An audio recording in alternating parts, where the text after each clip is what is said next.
Ndongeye ndabasuje cyane kandi nongeye kubifuriza kugira igicamunsi cyiza kandi nkomeza no kubifuriza icyumweru cyiza. Ikaze nanone kuri Bivugwe TV, tugira umugisha kandi nanone ukongera kubana hano ni iby'agaciro gakomeye cyane. Ndashima Imana ko tukiri guhumeka umwuka w'abazima twese. Ndizera rero kumeze neza, niba utameze neza reka nkubwire ko uyu munsi biba byanze ariko ejo bikemera kabisa, nta wamenya imipango y'Imana, kandi tuba tugomba kwizera ko ejo hazaza habagomba kuruta uyu munsi. Amakuru rero akomeza kugenda acicikana imihanda, ni amakuru ari kugaruka kuri uyu muhanzi witwa Uworizagwira Floriane wamenyekanye nka Yampano mu bihangano bye bigiye bitandukanye yakoze mu myaka yatambutse ndetse n'uyu munsi akaba agikora. Amakuru ahari rero nuko uyu muhanzi yamaze gutabwa muri yombi n'urwego rw'ubugenzacyaha RIB ubwo yari akurikiranyweho icyaha cyo gukubita ndetse no gukomeretsa umugore we ku bushake. Aha rero inkuru yose uko imeze ndibuze kuyibabwira, mbabwira uko Yampano yaturutse mu rugo ndetse n'umugore we maze batse imodoka bagenda bagana aho bari bagiye kubakorera akamasaje.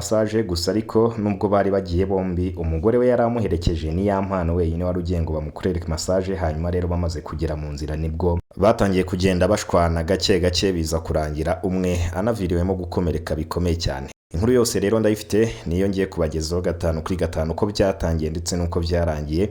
Cyo nkwisabira no gukora subscribe ugakora no konzogera kugira ngo tujye tubana ku makuru yose aba ari update hano kabisa. Nta nkuru n'imwe igomba kuzagira gucika igihe cyose uzaba wakoze subscribe hano kuri Bivugwe TV. No kuvuga ngo rero historia ya Yampano uko imeze, ngira ngo mwabibonye ko mu gitondo yazindutse ajya ku mbuga nkoranyambaga ze zose maze akora video asaba imbabazi abanyarwanda nyuma y'ibyari bimaze kumubaho ndetse n'ibyari bimaze kugenda bicicikana ku mbuga nkoranyambaga. Kuvuga ngo rero uko story yose imeze, Yampano yaturutse mu rugo ndetse n'umugore we bagiye muri sauna ngo bakorere Yampano massage. Hanyuma rero baragenda mu modoka bombi, bageze mu muhanda nibwo rero Yampano yavugiye kuri telefone, nuko umugore waramukebura aramubwira ngo va kuri telefone dore umupolisi imbere yawe, maze biza kurakaza uyu Uworizagwira Floriane. Mu burakari bwinshi akomeza kumuka inabi nyinshi, maze umugore waza kubona ko bidakwiye aza gufata umwanzuro gusohoka mu modoka y'umugabo we kugira ngo yisubirire mu rugo. Roko rero imbere hari umumotari maze amuhagarika kugira ngo basubire mu rugo. Amaze kurira moto rero nibwo Yampano yaje kwa accelera imodoka ndetse n'umuriro mwinshi cyane, maze aza kugonga motari wari utwaye umugore we wari usubiye mu rugo, biza kumuviramo gukomereka cyane. Nyuma yuko icyo cyaha kimaze kubaho nibwo umugore wa Yampano yahise yongera asubira mu modoka, maze Yampano amwihutana kwa muganga. Ariko nyuma n'ubundi akimara kuva kwa muganga, Yampano akomeza kumushyiraho igitutu cyinshi, nuko umugore waza kubona ko atazabivamo, maze aza kwiyambaza inzego z'ubuyobozi kugira ngo zibashe kumukemurira ikibazo yari amaranye iminsi hamwe n'umugabo we. Nuko rero bikimara kugera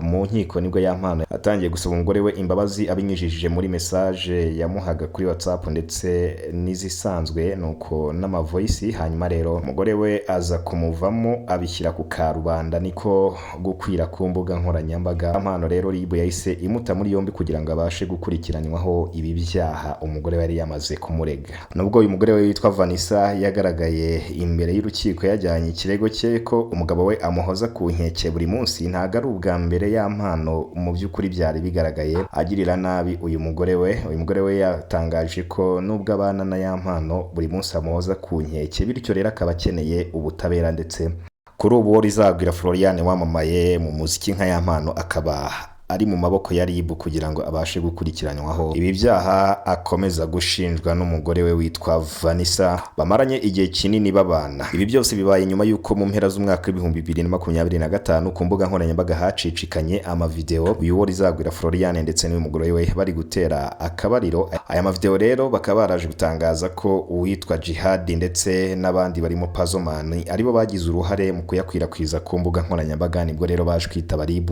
nyuma rero nibwo baje kubafunga, ndetse uwitwa Pazomani biza kurangira atashye, ariko uwitwa Jihad we biza kurangira bamukatiye. Hashize iminsi mike cyane nibwo Yampano yongeye kugaruka ku mbuga nkoranyambaga ari gusabira uyu Jihad imbabazi, ariko abanyarwanda ntago baje kubifata neza bitewe n'uko izi mbabazi yazimusabiye n'ubundi amazi yaramaze kurenga inkombe. Benshi babibona ko rero yabikoze ari nka ari kwiyigiza nkana, nyuma yuko yari amaze gukora amakosa yo gukubita ndetse no gukomeretsa bikomeye uyu mugore we bashakanye. Akimara kujya ku mbuga nkoranyambaga rero akandika asaba ko uwitwa Jihad yafungurwa ndetse akanavuga ko amuhaye imbabazi mu ruhame. Abantu benshi bavuze ko rwose kuba yagiye ku mbuga nkoranyambaga akandika ari ukwikiza abantu bitewe n'uko yari afite ngo ubwoba bwinshi bw'uko yari amaze iminsi akoze amakosa yo gukubita ndetse akanakomeretsa bikomeye cyane uyu mugore we witwa Vanessa. Magingo ya rero tukaba dutegereje icyo urukiko ruzanzura kuri uyu uwo rizabwira Florian kugira ngo byose duhite tubagezaho 5/5. Icyo usabwa rero ni ugukora subscribe ubundi ugakora no kunzogera kugira ngo uzahite umenya mu by'ukuri icyo urukiko rwisumbuye rwa Nyarugenge ruzaba rwanzuye ubwo urubanza rwe ruzaba rumaze gushyikirizwa umushinjacyaha. Rero ni nuko nsoje, reka mbashimire cyane, mukomeze mugire amahoro.